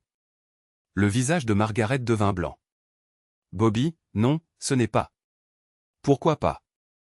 Si c'est une question de liberté, si c'est une question d'avoir le beurre et l'argent du beurre, pourquoi n'aurais-je pas les mêmes privilèges? Ou est-ce une voix à sens unique? David prit finalement la parole. Écoutez, peut-être devrions-nous tous prendre du recul ici. Je vous ai demandé? Ai-je claqué? C'est vous le problème ici, pas la solution. Je me suis tourné vers Margaret. Réponds-moi. Si tu peux avoir David, pourquoi ne puis-je pas avoir quelqu'un d'autre? Parce que c'est différent. Comment? En quoi est-ce différent? C'est comme ça, c'est tout. Tu ne comprends pas. Non, je comprends parfaitement. Tu veux avoir ta sécurité, moi, le mari fiable, et ton excitation, lui, la nouvelle aventure. Mais tu ne veux pas que j'aie les mêmes options, parce qu'alors tu pourrais perdre ta sécurité. La vérité planait dans l'air comme un nuage toxique. Tu ne me demandes pas d'accepter un mariage libre, Margaret. Tu me demandes d'accepter d'être ta roue de secours pendant que tu explores tes options. Eh bien, j'ai une nouvelle pour toi. Je ne suis pas une roue de secours. Je me suis de nouveau dirigé vers la fenêtre, essayant de me calmer, mais la colère montait à un niveau que je ne pouvais plus contrôler. Tu sais quelle est la partie la plus malsaine? Ai-je dit, sans me retourner. Tu penses probablement que tu es noble en me le disant, comme si tu méritais du crédit pour ton honnêteté. Mais tu sais ce qui aurait été honnête? Ne pas le faire du tout, en premier lieu. Ce que tu fais maintenant, ce n'est pas de l'honnêteté. C'est de la limitation des dégâts. Quand je me suis retourné, tous deux semblaient bouleversés. J'ai besoin que vous compreniez tous les deux quelque chose, ai-je dit doucement. Cette conversation, ce moment, c'est la fin de mon mariage. Non pas à cause de ce que tu as fait, Margaret, mais à cause de ce que tu me demandes d'accepter. Tu me demandes de participer à ma propre humiliation, et je ne le ferai pas Bobby, s'il te plaît. Commença-t-elle. Je n'ai pas fini. Les jeux coupés. David, on dirait que vous vous prenez pour une sorte d'expert en relations. Asil a hoché la tête et a l'encouragé. Laissez-moi vous demander quelque chose. Accepteriez-vous cet arrangement si vous étiez à ma place? David se déplaça inconfortablement. Ce n'est pas vraiment juste de demander ça. Oh, ce n'est pas juste. Rien dans cette situation n'est juste. Répondez à la question. Je ne pense pas que les hypothèses aident. Répondez à la putain de question. Non, dit-il doucement. Je ne l'accepterai probablement pas. Alors pourquoi diable l'encouragez-vous à me demander de le faire? Il n'eut pas de réponse à cela.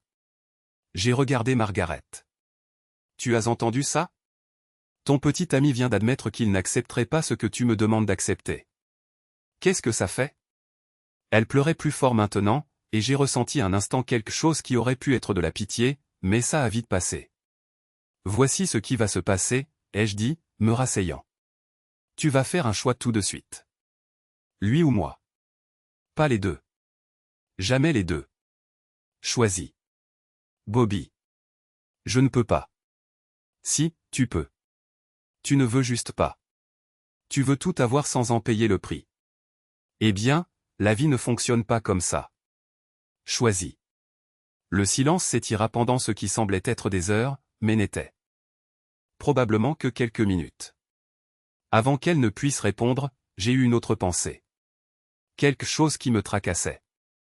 En fait, laisse-moi te demander quelque chose d'abord.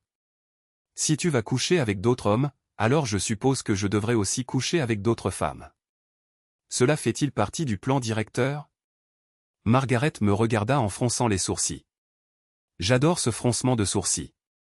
Son nez se plisse et il y a de petites rides entre ses yeux. Eh bien, j'espère que tu ne feras pas ça. Dans un monde idéal, tu te contenterais de moi seul.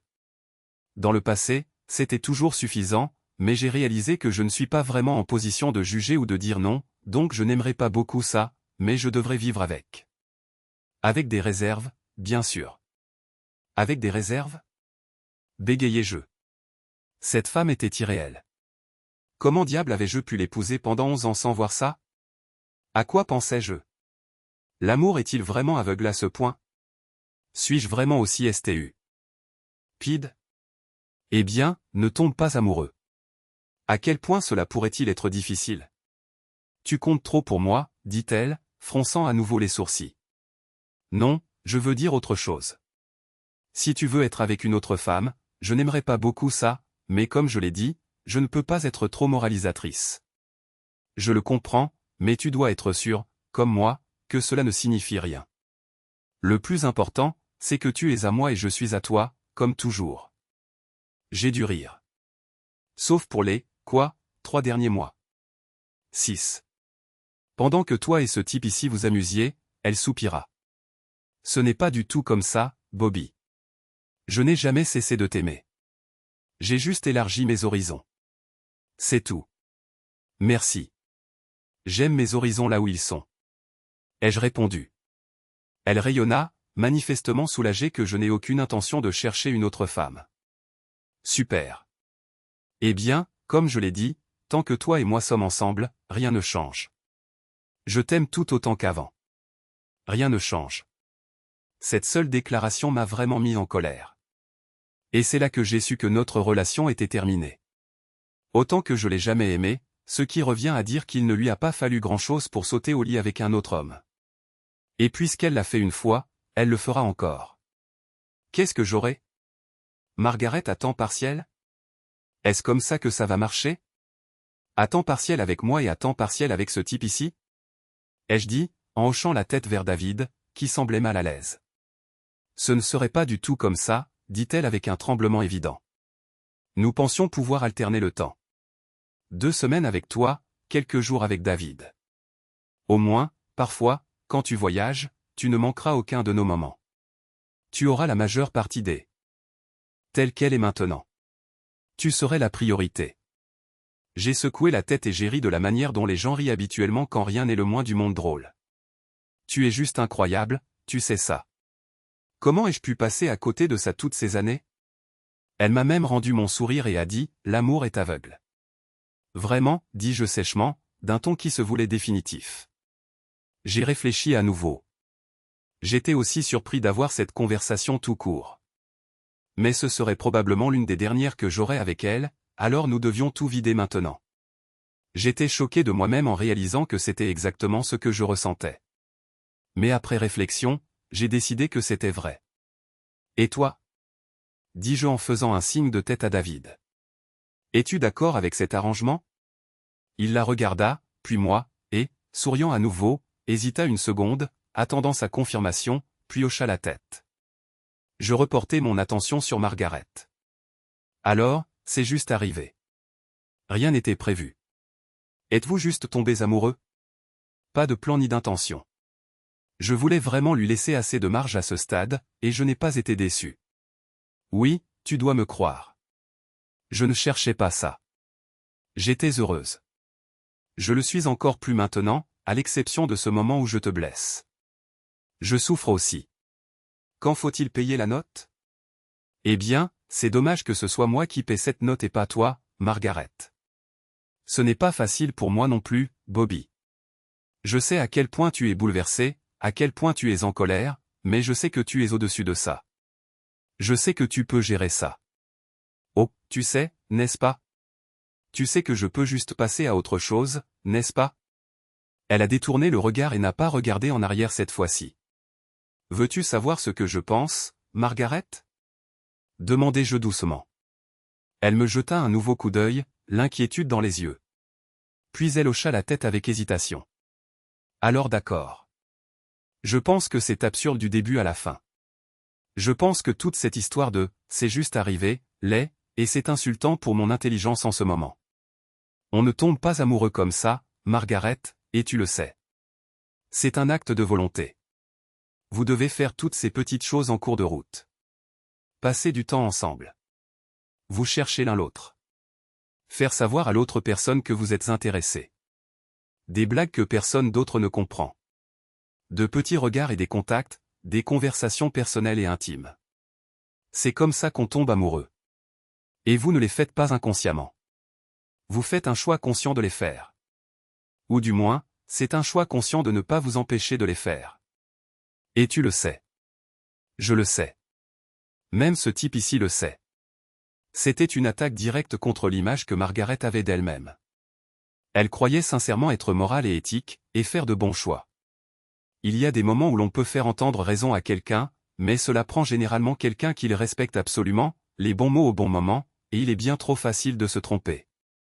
S'ils sont dans un déni profond, comme je l'ai observé ici, et bien, autant essayer de changer le temps. Dans le cas de Margaret, elle était assez intelligente pour savoir ce qui n'allait pas, et elle savait que je ne me trompais pas dans mon analyse. Il lui serait très difficile de rejeter cette réalité une fois qu'elle lui aurait été présentée. Tu n'avais peut-être pas l'intention de faire ça, mais tu ne t'es certainement pas arrêté, n'est-ce pas? C'est de la tromperie, Margaret, à chaque étape du chemin. Il y a une tromperie émotionnelle avant même que je sois sûr que cela ne se transforme en relation physique, et tu le sais. Encore plus de lumière avait été faite sur ce sujet. Je savais qu'elle y penserait pendant des jours. Alors, ton excuse ici, c'est que je n'ai rien remarqué et que tout est juste innocent. En réponse, elle commença à comprendre ce que je faisais et eut peur. Les mots peuvent être une chose puissante quand on sait les utiliser, et elle savait que je savais les utiliser. Alors, t'es-tu déjà dit que si tu avais tout cet amour à donner à ton petit ami ici, alors par définition, tu ne me le donnais pas entièrement? Tu as en quelque sorte établi une quantité spécifique d'amour que je devais recevoir. Et ce qui reste, tu peux le donner comme bon te semble, n'est-ce pas? Je suis tellement content que tu aies pu quantifier ce que je devais recevoir. S'il te plaît, tu devrais écrire un article à ce sujet. Je suis sûr que de nombreux autres couples aimeraient connaître ce chiffre. Assez pour qu'ils ne remarquent aucune différence, n'est-ce pas? Elle me regarda fixement, le visage pâle. Elle savait parfaitement que maintenant j'allais la détruire complètement. Que penses-tu que ton frère dirait de ça? Y as-tu seulement pensé? Juste par pure curiosité. Margaret leva la tête et avança la mâchoire, un signe certain qu'elle s'engageait sur une voie têtue. Je ne pense pas qu'il approuverait, mais si je lui expliquais que je ne voulais pas que cela arrive, que c'est juste arrivé, que je veux être heureuse et que c'est mon chemin vers cela, il comprendrait. Tu sais, il veut le meilleur pour moi. Son frère m'avait parlé d'elle personnellement le jour de notre mariage. Il m'avait dit de ne pas supporter ces drames. Ça brûle fort mais ça brûle vite. Tiens bon et elle retrouvera ses esprits. Il a aussi expliqué qu'elle avait des idées irréalistes mais que lorsque tu les rencontres, tu dois juste en rire et finalement elle comprendra. Je ne pense pas qu'elle recevrait l'accueil qu'elle attendait. Oui, je pense que c'est prendre ses désirs pour des réalités. Je pense qu'au moment où tu lui expliqueras que tu m'as trompé et ne tournons pas autour du pot. Tu étais avec un autre homme, puis tu es rentré à la maison auprès de moi et tu as menti à ce sujet, et il n'y a pas deux façons de voir les choses. Il n'y a rien que tu puisses faire ou dire pour changer cela, alors je pense qu'il aura quelque chose à dire à ce sujet. Tu ne penses pas que ton frère va approuver, ou te comprendre, Margaret? J'ai fait des guillemets en l'air pour approuver et comprendre. Elle baissa les yeux, puis les releva et dit doucement, je sais que ce sera difficile. Comme si tu savais que je trouverais un moyen de l'accepter. 1. 0 sur 2 jusqu'à présent, chérie. Pas une très bonne moyenne au bâton. Elle renifla et se frotta les yeux. Tu sais, même après que je te demande de partir, tu feras toujours ça. Je regardais David, qui me regardait maintenant avec haine. Même lui comprenait ce que je faisais. Comment peux-tu partir? Demanda-t-elle faiblement. Après tout, tu l'aimes, n'est-ce pas? Tu l'as dit toi-même. Alors, quand je dis « va-t'en », où vas-tu aller? Ne me dis pas que ça ne faisait pas partie de tes plans. Je sais que ça en ferait partie, donc tu n'es pas stupide. Tu savais qu'il y avait une chance que je n'accepte pas cela.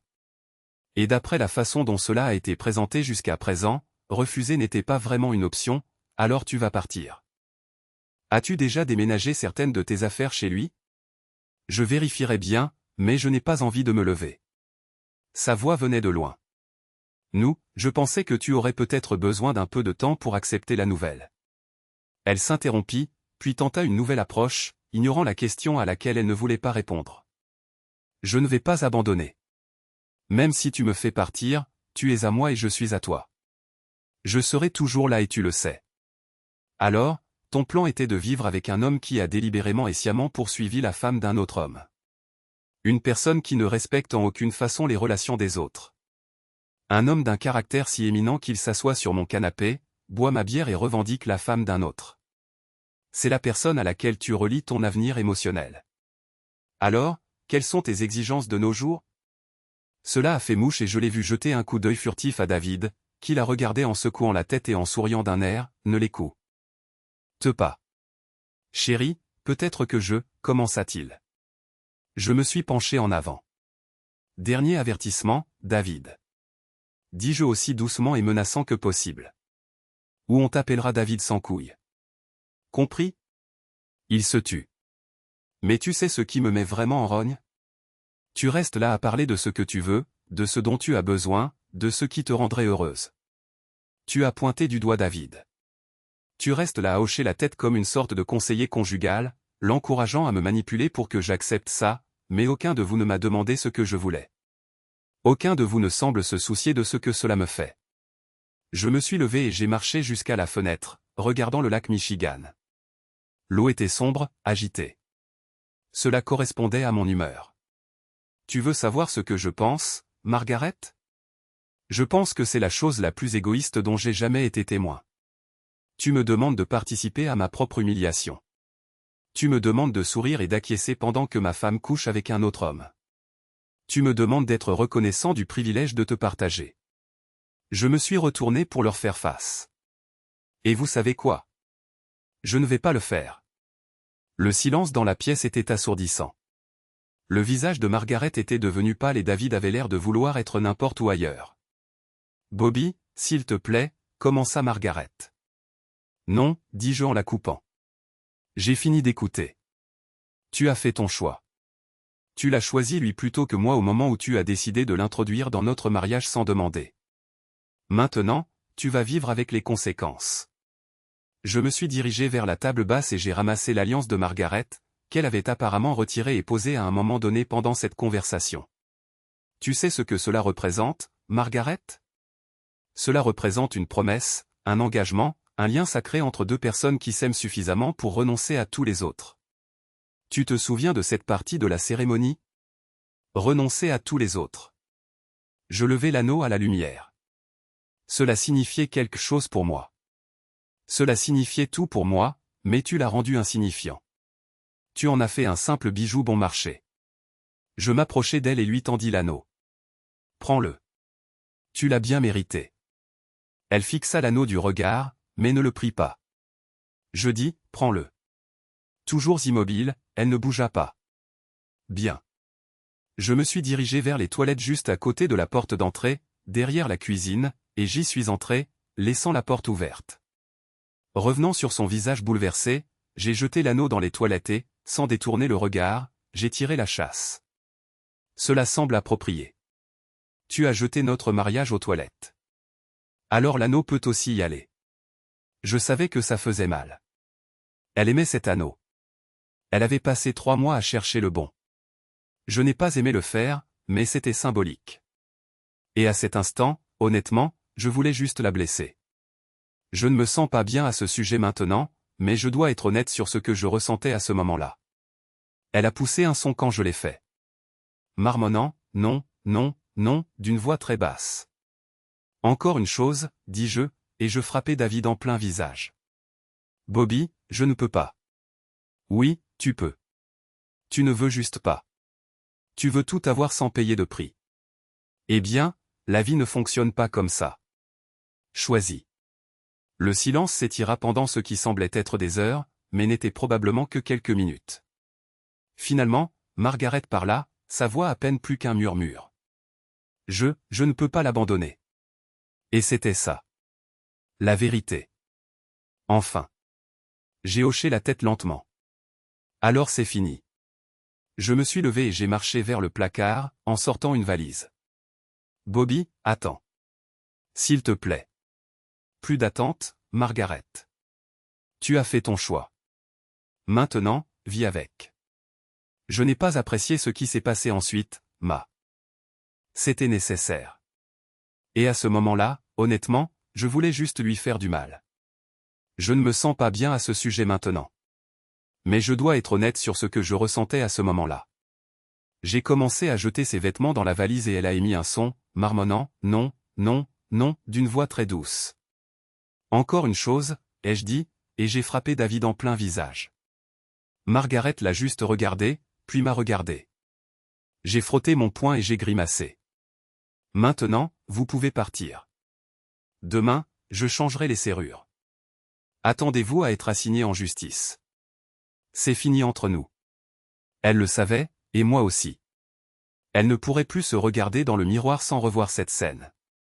Elle ne pourrait plus regarder ses amis dans les yeux et regretterait à jamais les événements d'aujourd'hui, ce qui y a conduit, ce qu'elle a fait à notre relation, et qui elle pensait être. Et à ce moment-là, je n'avais pas une once de compassion. J'étais trahi, humilié et putain, j'étais en colère et j'étais sur le point d'obtenir ma revanche. Il m'est venu à l'esprit que elle pourrait même faire quelque chose de drastique. Mais à ce moment précis, j'ai honte d'admettre que je m'en fichais. Encore une fois, ce n'est pas un sentiment agréable à avoir, mais j'étais tellement dévasté que je m'en fichais à ce stade. Ça me fait paraître horrible, mais comme je l'ai dit, je ne suis pas facile à vivre à cause de moments comme cela. Elle s'est agenouillée à côté de lui, s'affairant, et je l'ai littéralement attrapé par les cheveux, ouvert la porte de l'appartement et l'ai poussé dehors sans un mot. Margaret m'a suivi sous le choc, et dès qu'ils ont été dehors, je suis rentré et j'ai claqué la porte au nez. Je suis resté là un instant, tremblant, puis je me suis retourné et je suis retourné dans le salon, attrapant la bouteille de bourbon sur le comptoir de la cuisine. Je savais que ça n'aiderait pas et je n'avais aucune intention de boire jusqu'à l'inconscience. Bien que j'ai maintenant besoin de quelques bonnes gorgées pour me calmer. La vie était pour les gagnants et je jure devant Dieu que je ne voulais pas être une victime, même si je l'étais. J'avais juste besoin de trouver un moyen d'avancer. Demain serait un autre jour. Plusieurs mois plus tard, pendant la procédure de divorce, Margaret a été invitée à fournir une déclaration à l'avocat de Bobby concernant les circonstances ayant conduit à leur séparation. Voici son récit. Je ne sais toujours pas comment cela s'est produit, ou plus précisément, pourquoi j'ai permis que cela se produise. Bobby avait raison. Je ne suis pas simplement tombée amoureuse de David. Tout a commencé innocemment, du moins de mon côté, par un déjeuner ou un verre décontracté après le travail. Je n'y ai pas beaucoup réfléchi à l'époque, mais avec le recul, je ne crois pas que David était innocent. David était attirant, pas plus que Bobby, juste différent, et son charisme m'a simplement attiré jusqu'à ce que je sois prise comme une mouche dans une toile d'araignée. Je sais maintenant, et j'aurais dû le savoir à l'époque, que j'aurais dû mettre fin à ma relation avec David. Mais bon, tout était innocent, n'est-ce pas? Quel mal y avait-il? Le mal était que nous avons développé une relation comme n'importe quel nouveau couple. Il n'y avait qu'un seul problème. J'étais déjà en couple avec Bobby, mon mari, et je n'avais aucun droit d'entamer une relation avec un autre homme. Tout a commencé quand il m'a doucement prise par le coude alors que nous quittions notre entreprise de marketing pharmaceutique, puis a mis son bras autour de ma taille. Nous travaillions tous les deux pour la même entreprise au centre-ville de Chicago. Nous avons vite échangé des plaisanteries, d'abord sur les gens du bureau, puis je lui ai parlé de Bobby et de ses techniques de médiation, de sa capacité à convaincre n'importe qui de n'importe quoi, ai-je plaisanté.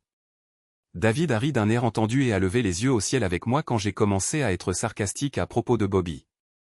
Bientôt, nous échangions des baisers amicaux et nous nous rapprochions émotionnellement. À moins d'avoir pris une décision consciente à chaque pas vers l'infidélité, je n'ai certainement rien fait pour l'arrêter. Le tournant est survenu lorsque Bobby est parti en voyage d'affaires à Milwaukee pour une médiation d'entreprise complexe qui devait durer 3 jours. Et David m'a convaincu d'aller dîner, prendre un verre et danser.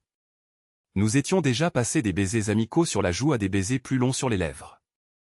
Il n'y avait encore rien de plus intime, mais c'était évidemment une question de temps et je ne pouvais pas m'arrêter. Je sais que maintenant cela semble stupide et égoïste, mais pour une raison quelconque, il me semblait que c'était normal uniquement parce qu'il n'y avait pas encore d'intimité physique. Je n'avais pas l'impression que ce serait vraiment très différent de nos dîners, sans jamais prendre en compte les effets de l'alcool. Un cocktail avant le dîner, quelques verres de vin pendant le dîner, et j'étais déjà assez ivre avant même d'arriver au club. Nous avons commencé assez innocemment, un autre cocktail, quelques danses, rien d'inapproprié. Pendant la danse lente, nous faisions une pause quand David a commencé son approche plus directe. « Margaret, tu dois savoir ce que je ressens pour toi », a-t-il dit. « Tu devrais sentir notre connexion. » Je savais même alors que c'était de la séduction malgré mon jugement altéré par l'alcool. Mais il a flatté mon ego même quand j'ai essayé de lui résister. « Eh bien, David, dis-je en riant, tu sais que je suis marié. Je ne pourrai jamais tromper Bobby. » Même en prononçant ces mots, je sentais ma détermination s'affaiblir, devenant excité à l'idée qu'un autre homme me désire. À mesure que la soirée avançait, la boisson devint plus abondante. La danse lente devint plus intime, et mes tentatives de déplacer ses mains vers des endroits plus respectables devinrent de plus en plus faibles avant de disparaître complètement. La danse lente s'est terminée avec mes bras enroulés autour de son cou et ses mains fermement placées de manière inappropriée. Je l'ai regardé alors qu'il se penchait pour m'embrasser sur les lèvres. Toute prétention s'est envolée alors que nos langues se rencontraient. David a essayé de me convaincre d'aller dans son appartement, mais il me restait assez de cellules cérébrales pour savoir que ce serait une grave erreur. Chaque fois que Bobby quittait la ville, la même chose se produisait, dîner, verre, danse, et finalement je me retrouvais dans des situations compromettantes avec David. Malgré toutes mes affirmations ultérieures selon lesquelles nous étions simplement tombés amoureux, le fait est que j'ai continué à prendre la décision de rencontrer David. Je savais que c'était mal et je n'étais pas une passagère dans ce voyage. J'étais une participante active. Je luttais avec ces sentiments depuis des semaines quand David a continué à me pousser à faire passer notre relation au niveau supérieur et j'ai finalement franchi cette dernière ligne. Quand David m'a emmené à son appartement ce soir-là, j'ai été momentanément interrompu par un appel de Bobby sur mon téléphone. Je me suis ressaisi avant de répondre et nous avons échangé nos mots d'amour habituels avant de raccrocher. Si j'avais pensé rationnellement, j'aurais pris cet appel comme un signal d'alarme, je serais parti immédiatement et je serais retourné à ma vie normale. Malheureusement, j'ai laissé la soirée se poursuivre jusqu'à sa conclusion inévitable. Je tiens à préciser tout de suite que David n'était pas une figure romantique irrésistible. Notre connexion était différente de celle que j'avais avec Bobby. Pas meilleure, juste différente. L'excitation que je ressentais était largement due à la nature interdite de ce que nous faisions. Dès que j'ai retrouvé mes esprits après, j'ai été submergé par la panique et la culpabilité. J'ai quitté l'appartement de David immédiatement, malgré ses protestations, et je suis rentré chez moi. Je me sentais si sale et honteuse que j'ai passé un long moment sous la douche, essayant de laver ma culpabilité. Bien que je savais que c'était futile, j'ai à peine réussi à fonctionner au travail le lendemain. J'ai ignoré les appels et les messages de David, incapable de faire face à ce que j'avais fait. Je n'arrivais pas à croire que j'avais trahi mon mari, la personne que j'aimais plus que tout au monde. Je vivais dans la peur que Bobby découvre ce qui s'était passé, tout en espérant qu'il appellerait pour que je puisse entendre sa voix et ressentir une certaine connexion à la normalité. Quand Bobby est rentré de son voyage d'affaires de 3 jours, j'étais tellement submergé par la culpabilité et le soulagement que je me suis jeté sur lui dès qu'il a franchi la porte. Mon accueil passionné l'a surpris, mais il a semblé ravi de l'enthousiasme. Pendant un certain temps, notre vie est revenue à la normale, et je me suis convaincu que mon erreur n'avait eu aucun impact sur notre mariage. J'ai essayé de garder les choses strictement professionnelles avec David quand je l'ai revu. Mais avec le temps, nous nous sommes progressivement rapprochés une fois de plus. La prochaine fois que Bobby a voyagé, je me suis retrouvé à nouveau en compagnie de David. Cette fois, pendant toute la durée de l'absence de Bobby. Je devenais dangereusement trop confiante. Je pensais avoir le meilleur des deux mondes. Un mari aimant que j'adorais à la maison et David. Quand Bobby était absent, je croyais que personne ne serait blessé. Puis David a commencé à vouloir plus que ce que je pouvais lui donner. Margaret, je t'aime plus que tout, a dit David un soir après que Bobby soit parti pour un autre voyage d'affaires. Je veux que tu quittes Bobby. Je veux que tu sois complètement avec moi. Je l'ai regardé sous le choc. David, tu sais que ce n'est pas possible. J'aime Bobby. Je ne t'ai jamais fait de promesses au-delà de ce que nous avons. Mais ce que nous avons ne suffit plus. Je te veux entièrement, pas seulement les parties que Bobby ne veut pas, ce n'est pas comme ça que ça marche, ai-je dit, sentant la panique monter dans ma poitrine. Je n'ai jamais dit que je quitterais mon mari pour toi. Mais David ne lâchait pas prise. Il devenait de plus en plus exigeant, de plus en plus jaloux. Il a commencé à me presser de rendre notre relation officielle, de tout dire à Bobby et de demander un mariage ouvert. Margaret, je suis en train de tomber amoureux de toi, et je déteste ce secret, a-t-il dit un soir. Ne pouvons-nous pas nous voir plus souvent? Ça me tue de ne pouvoir te voir que quand Bobby est absent. Écoute, David, je tiens à toi, ai-je dit, voyant sa déception que je ne lui dise pas que je l'aimais aussi, mais mon mariage est très important pour moi. Si être avec toi met mon mariage en péril, cela doit cesser. Cela l'a fait reculer un moment, mais j'ai trouvé que mes sentiments pour lui devenaient paix. Lui fort. J'ai commencé à croire que je tombais amoureuse de David. Peut-être pas exactement le même genre d'amour que je ressentais pour Bobby, mais je l'ai rationalisé en me disant que j'avais une histoire plus longue avec Bobby. Alors, bien sûr, ce serait différent. Finalement, David m'a convaincu que nos sentiments, bien que différents de ce que Bobby et moi partagions, avaient la même valeur et méritaient le même respect. Nous avons décidé qu'il était temps d'arrêter de cacher notre relation. Cela m'amène à cette confrontation fatidique avec Bobby où il m'a montré de manière assez convaincante toutes les failles de l'histoire commode que je m'étais construite pour justifier ma trahison. Mais il était trop tard. Bobby nous a mis à la porte et j'ai regardé avec horreur tandis qu'il jetait ma bague de mariage. David était furieux après coup. Il ne peut pas juste me frapper et penser qu'il s'en tirera. Il est fou. Je devrais appeler la police. Non, David, ai-je dit fermement. Je ne peux pas te laisser faire ça. J'aime toujours Bobby. J'espère que quand il se calmera, nous pourrons peut-être arranger les choses. Mais en ce moment, il souffre énormément. Nous lui avons fait du mal, et je refuse d'aggraver la situation. Qu'est-ce que tu veux dire par tu? Tu ne peux pas te laisser faire ça? Tu as vu ce qu'il a fait. Il m'a probablement cassé le nez, protesta David. Je sais, David, mais c'est vraiment ma faute. Je n'aurais probablement pas dû t'amener avec moi. Je pensais sincèrement qu'il comprendrait, ai-je répondu.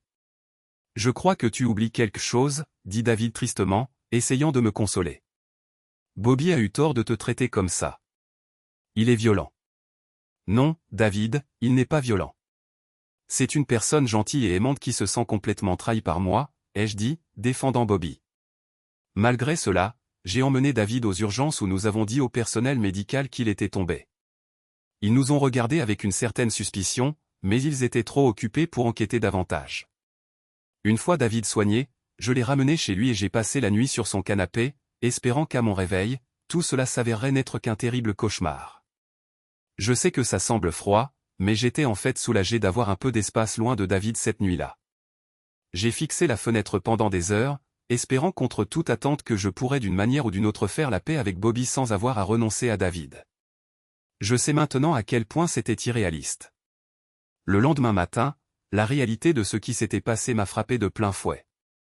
Je me suis aussi souvenu que nous devions retrouver ma famille pour le déjeuner ce jour-là. Comment pourrais-je expliquer l'absence de Bobby?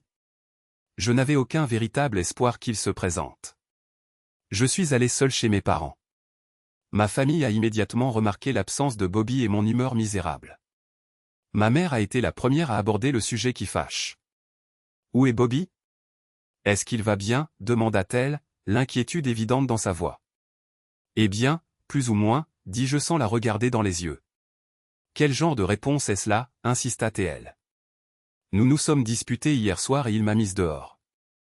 J'ai passé la nuit chez un ami, dis-je, sans mentionner que c'était un ami homme. Mon frère s'est immédiatement mis en colère. Qu'est-ce qu'il a fait? Je vais lui montrer qu'il ne peut pas traiter ma petite sœur comme ça. Il était déjà dehors avant que je puisse l'arrêter. Il prévoyait probablement de se rendre à l'appartement de Bobby. Mon père me connaissait mieux que quiconque et réalisa immédiatement qu'il y avait plus à cette histoire. Margaret, qu'est-ce qui se passe vraiment? Je connais Bobby. Il ne te mettrait pas dehors sans une très bonne raison. Que as-tu fait? Avant que je puisse répondre, mon frère fit irruption par la porte. Mais il n'avait plus l'air en colère. Juste triste et déçu, ce qui me fit plus de mal que s'il avait crié. Il n'a même pas voulu me laisser entrer, dit mon frère doucement. Mais notre voisine, Madame Chin, était dehors et elle m'a tout raconté. Elle a entendu les cris et a vu Bobby jeter 2 personnes hors de son appartement hier soir. Il m'a regardé avec une telle déception. Pourquoi ne leur dis-tu pas pourquoi Bobby t'a vraiment jeté dehors, Margaret? Ma mère me regarda sous le choc. Margaret, de quoi parle-t-il? Mon frère continua, le dégoût évident dans sa voix. Mademoiselle Margaret trompait Bobby derrière son dos. Quand Bobby est rentré chez lui, il a trouvé Margaret assise avec son amant. Elle pensait en avoir fini de se cacher, mais elle voulait que Bobby accepte de la partager. Les regards déçus de mes parents me donnèrent envie de disparaître. Mon frère secoua tristement la tête. Tu es ma sœur, Margaret, et je t'aime, mais j'ai perdu tout respect pour toi. Mon père était tout aussi déçu. Je comprends que des temps difficiles sont arrivés, mais tu les as toi-même provoqués. Tu peux rester dans ton ancienne chambre jusqu'à ce que tu retrouves la raison, mais connaissant Bobby, je ne m'attendrai pas à ce qu'il te reprenne. Bobby est un homme bien, d'une bonne famille. Il ne mérite pas ce genre de traitement. Je sais que je ne te reprendrai pas si j'étais lui. Peu de temps après, j'ai reçu les papiers de divorce. Je les ai finalement signés, sachant qu'il était inutile de se battre. David était ravi d'avoir gagné, mais il n'a jamais compris ce que j'avais perdu. J'ai failli rompre avec lui plusieurs fois. Je lui en voulais pour son rôle dans la destruction de mon mariage, bien que je refusais d'admettre pleinement ma propre culpabilité. J'étais hanté par des cauchemars, mais j'avais peur de devenir folle si je faisais face à ma culpabilité entièrement. Mon entêtement ne me permettait pas d'abandonner David. J'avais perdu mon mariage à cause de lui, alors rompre signifierait que tout cela aurait été en vain. Lentement, certaines des prédictions de Bobby commencèrent à se réaliser. David et moi sommes devenus méfiants l'un envers l'autre, ce qui a détruit tout espoir de paix dans notre relation. David a commencé à changer après que nous ayons emménagé ensemble. Ce qui avait autrefois semblé être une dévotion passionnée s'est progressivement révélé être quelque chose de plus troublant. Vivre avec David s'est avéré très différent du fantasme romantique que j'avais imaginé. Sans l'excitation du secret, notre relation a révélé sa vraie nature. David est devenu de plus en plus possessif et contrôlant, remettant en question chacun de mes mouvements et cherchant constamment à être rassuré sur mes sentiments pour lui. La jalousie qui avait semblé passionnée pendant notre liaison me paraissait maintenant étouffante. Il surveillait mes appels téléphoniques, m'interrogeait sur mes conversations avec des collègues masculins et exigeait de savoir où j'étais à chaque instant de la journée. Les problèmes de confiance que Bobby avait prédits commencèrent à empoisonner notre relation. « Tu as trompé ton mari avec moi », disait David lors de nos fréquentes disputes. « Comment savoir que tu ne me feras pas la même chose ?» L'ironie était dévastatrice. J'avais détruit mon mariage pour un homme qui me considérait maintenant comme fondamentalement indigne de confiance. Chaque rappel de la façon dont notre relation avait commencé se sentait comme une arme qu'il pouvait utiliser contre moi. J'ai commencé à comprendre ce que Bobby avait voulu dire en disant que les relations bâties sur la tromperie ne pouvaient jamais vraiment s'épanouir. David et moi marchions constamment sur des œufs, chacun se méfiant des motivations de l'autre, chacun attendant la prochaine trahison. Nous avons finalement suivi une thérapie. Et même si j'aurais adoré dire que nous avions eu une illumination soudaine et étions tombés dans les bras l'un de l'autre, nous promettant un amour éternel, la triste vérité est que nos sentiments après la thérapie étaient plus honnêtes que nous n'aurions voulu. Notre romance était bâtie sur la tromperie. Il était tout simplement irréaliste de penser qu'il pourrait y avoir une autre fin à cette histoire. Malgré ce qui aurait pu ressembler à une mauvaise nouvelle, nous nous sommes en fait sentis soulagés que nos sentiments soient plus ou moins normaux et nous avons commencé à réfléchir sérieusement à notre avenir. Je dois dire que j'étais raisonnablement satisfaite de notre relation. Bien que je n'éprouvais pas la connexion profonde que j'avais ressentie avec Bobby, quelque chose me tracassait encore et j'ai finalement décidé de suivre une thérapie individuelle pour essayer d'y faire face. Grâce à la thérapie individuelle, j'ai commencé à réaliser que ma liaison avait été ma façon subconsciente de gérer le chagrin et la colère que je ressentais de ne pas pouvoir avoir d'enfant. Bien que je ne sois pas complètement libéré de la culpabilité, pouvoir désigner quelque chose, n'importe quoi, pour expliquer ce que je ressentais vraiment comme un comportement déviant de ma part m'a apporté un certain soulagement. Je suis sorti du cabinet du psychologue en me sentant mieux que je ne l'avais été depuis des mois, seulement pour voir Bobby avec une autre femme dans la rue. J'ai été surprise que ce ne soit pas une jeune femme, mais quelqu'un qui me ressemblait beaucoup. Peut-être regrettait-il ce que nous avions eu et essayait-il de me remplacer. J'ai complètement oublié David un instant et j'ai marché vers eux. Mais avant qu'il ne me remarque, la femme s'est tournée de côté, révélant son ventre de grossesse tandis que Bobby tenait doucement la main d'un petit garçon. Je me suis détourné, les larmes aux yeux, et j'ai couru. Réalisant finalement que j'avais vraiment tout perdu. Il était temps de prendre la décision la plus douloureuse de ma vie et je suis lentement retourné vers David et c'est eux que j'appelais ma maison. David leva les yeux de son ordinateur portable alors que j'entrais. « Comment ça s'est passé, chérie ?» demanda-t-il, jugeant à l'expression sur mon visage. Il devait avoir tout compris. « David, il faut qu'on parle, dis-je. » Le cliché me resta presque en travers de la gorge. Il me lança juste un regard inquiet. Je me demande s'il pensait que j'allais avouer une infidélité. « David, je crois qu'il vaut mieux que nous nous séparions, dis-je, la voix tremblante. « Qui est-il » cracha David. « J'aurais dû savoir que tu finirais par me tromper. Une fois infidèle, toujours infidèle. » Je ne pus m'empêcher de rire amèrement. « C'est drôle, tu ne semblais pas tant soucié de mon infidélité quand j'ai trompé mon mari avec toi. » « Non, il n'y a personne d'autre. Il n'y en aura probablement pas avant un moment. Il m'a fallu du temps, mais j'ai réalisé que toute notre relation était bâtie sur des bases fragiles de mensonges et de trahison. Même après toutes nos séances de thérapie, nous pouvons à peine nous faire confiance. Je pense que nous devrions faire une pause nette et commencer à avancer dans nos vies. Qui sait, peut-être qu'après un certain temps, nous nous reverrons et recommencerons tout. cette fois sur des bases honnêtes. David rit à mon nez.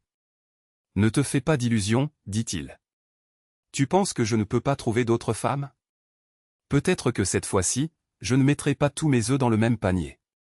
Peut-être que la prochaine fois je ne serai pas aussi stupide de courir après une femme qui trompe l'homme qu'elle prétend aimer. Bon sang, quel genre de personne es-tu?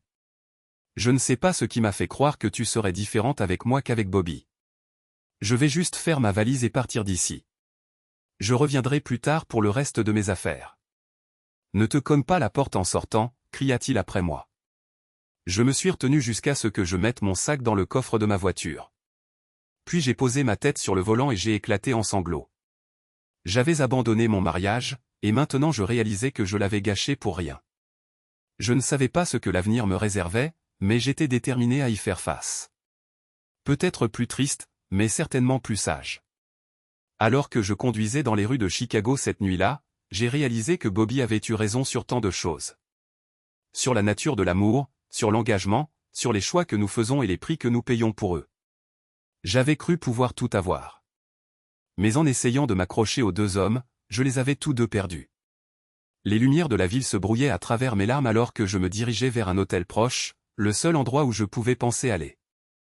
Demain, je devrais recommencer à reconstruire ma vie à partir de zéro. Je devrais apprendre à vivre avec les conséquences de mes choix. Mais pour cette nuit, j'avais juste besoin de faire le deuil de ce que j'avais perdu. Non seulement Bobby et notre mariage, mais aussi la personne que je pensais être. La femme qui était entrée dans le bureau du thérapeute en pensant qu'elle pouvait justifier sa trahison était morte quelque part entre la vue de Bobby avec sa nouvelle famille et les derniers mots de David. À sa place se trouvait quelqu'un que je ne reconnaissais pas encore, mais quelqu'un qui pourrait éventuellement être digne du genre d'amour que j'avais jeté. Le chemin à parcourir était incertain, mais il m'appartenait de le faire seul. Et peut-être, juste peut-être, c'était exactement ce dont j'avais besoin.